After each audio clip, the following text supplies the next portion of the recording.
Hey everybody, what's going on? It's KG here. It's been about 6 months since I got the Samsung Q90T, and there's been something I've been wanting to talk about for a while, and that's game mode. In today's video, we're going to talk about game mode, and we're going to do comparisons of it on and off. Some of the things I really want to run through is actually how much different it is when it is on compared to when it is off, and it's both good and bad. And I'm going to let you guys decide a lot of that stuff for yourself. But do keep in mind that what you see in this video is not 100% representative of what I am seeing due to the camera itself just recording the screen. You're just not going to get a 100% accurate representation. There's going to be some issues there. So keep that in mind when viewing this video. Also, if you guys haven't subscribed yet, please do so. It'll help out the channel so much, and I appreciate all of you guys for helping me grow. And as we grow together, I am going to make these videos better and better, and we're going to try to get more quantity out there as well, especially with next gen coming up. I plan on doing at least 2 videos a week. Hopefully that is the goal, so stay tuned for that. Next gen is going to be pretty crazy, and I'm looking forward to it 100%. Can't wait. All right, let's roll the intro and then we'll get into it.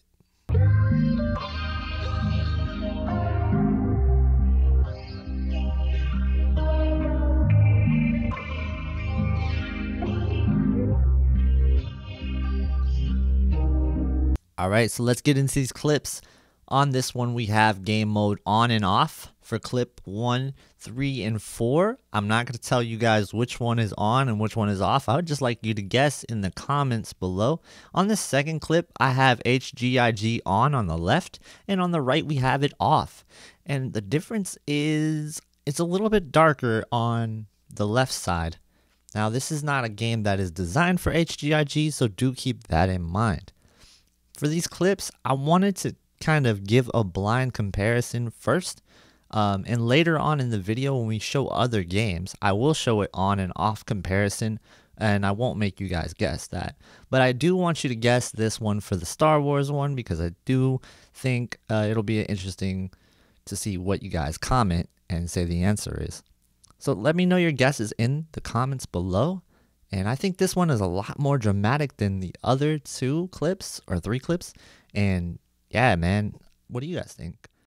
Moving on to the next topic, for this game, I also wanted to run another test, which was just kind of showing you how smooth the gameplay is on a game that's not very stable. And really, when it comes down to it, Star Wars is not a very stable game, and it's actually one of the games I'm looking forward to running on the Series X to see if there's any real performance increase.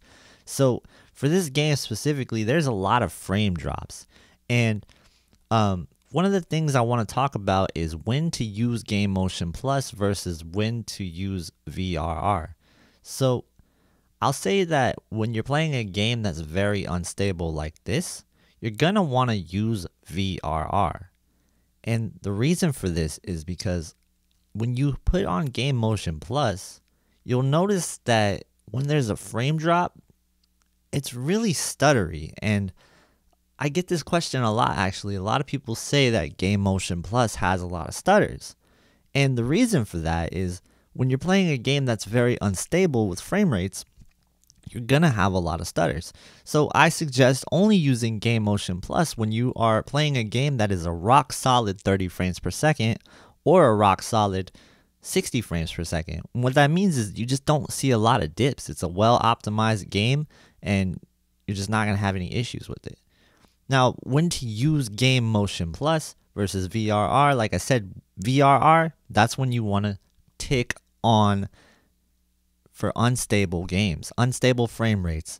So if you have a game that's 30 that's dipping, or a game that's 60 that keeps dipping and dropping frames, that's when you're going to want to use VRR to have a little bit more stability and avoid frame tearing. Now, that's going to be something you want to keep in mind for next gen, because there's going to be a lot of games that you might want to use Game Motion Plus for. There's 30 FPS titles that you crank up and they're going to look very nice and feel like a 60 frames per second title. Alright, so this next clip is Near, which is a 60 frames per second game. And I'm going to do a game mode on and off comparison, but this time I'm going to show you guys which one is on and which one is off. And I'll let you guys make the decision which one you like based off of that. I'm just going to talk about why game mode off looks a little bit different than game mode on. And it comes down to this. It comes down to local dimming, just having more, you have more available to you. So game mode on, you're restricted to about standard on the local dimming scale. If we're looking at low, standard, and high, you are locked to standard.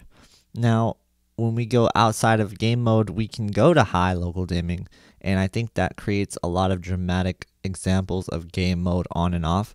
And I would say I've seen some comparisons where I actually hate the way that game mode off looks with high local dimming, and there's some comparisons where I absolutely think that the game mode off looks better than game mode on.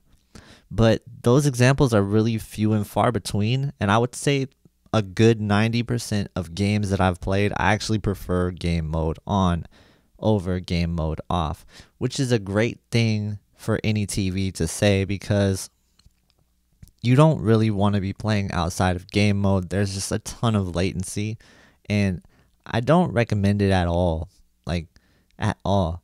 So you can do it, sure, but you're going to be locked at around 95 milliseconds of latency, and that's just not ideal for really any game that you're playing, even if it's a single player game. Now this next example is game mode on and off on Burnout Paradise, which is an SDR game, which is different than the other games that we've played today, which were HDR. So as you can see, game mode on and off, we're not really seeing a huge difference.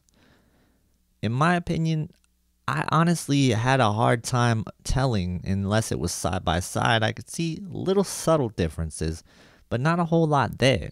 And I want to just point out that my settings for game mode off are the movie settings that I use for my normal TV watching.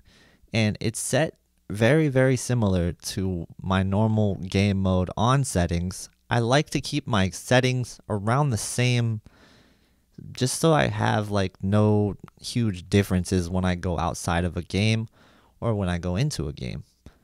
So I just try to get the best picture quality possible in both modes, and I think maybe that's why I'm not seeing a huge dramatic difference like everybody else is saying they see. A lot of people love game mode on, and I think the people that love it are the ones that set their TV up correctly. And I think the people that hate it might be the ones that just didn't set their TV up the way that they should have.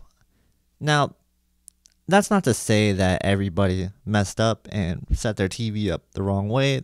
No, it's a preference thing, really. If you don't like the way game mode looks, then you don't like the way game mode looks, and I'm sorry. But for the people saying that game mode washes things out, makes colors look bad, the brightness gets lower, that's absolutely just not true. As you can see, this game is a very bright game. It's high brightness, and it's not even in HDR.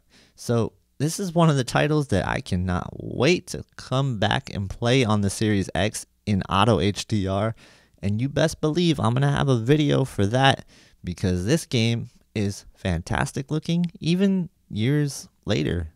So this is the remastered version, but they never gave it a HDR boost, just a 4K boost. And on this background video, I'm doing game motion on and off. And for this, actually, I'm setting it to blur at 10 and judder at 0, because it's a game that is locked to 60 frames per second. It's actually fantastic because it's giving me some of the smoothest gameplay that I've experienced on this TV, because it's just a very solid frame rate. There's no drops, there's no dips or anything. And if you guys haven't played a really solid 60 frames per second title with blur at 10 and judder at 0 on Game Motion Plus, you're really missing out, especially a racing game. The motion on this TV is fantastic. I can't like overstate that enough. Game Motion Plus is not just like some motion interpolation that is like a soap opera effect. Yes, it is a motion interpolation, but it's a little bit different, and it makes games just look better when it comes to motion. And the latency that it adds is not that much. Honestly, most people coming to this TV, they're probably already used to like 20 to 30 milliseconds latency in game mode for most TVs. This TV has about 10 milliseconds in game mode and then 5 milliseconds for HDMI 2.1. Now, if you add on Game Motion Plus to that, then you're looking at 24 milliseconds. It's going to be interesting to see if we can use Game Motion Plus on HDMI 2.1. I believe that at 120 hertz, you can't use it. So that's a little bit of a bummer. But we'll see what we can do to get around that. And maybe Samsung will offer some sort of patch to let us do both. That would be really cool. Anyway, that's all I really want to talk about today, guys. Make sure you stay tuned because I have a lot of next gen videos coming up on the horizon. It's going to be amazing. Are you guys excited? Because I am so excited for next gen. Alright, well, thank you guys for watching this video. I appreciate you so much. Make sure you hit the subscribe button if you haven't already. Leave a comment, share this video with your friends. Thank you for watching, and have a good day.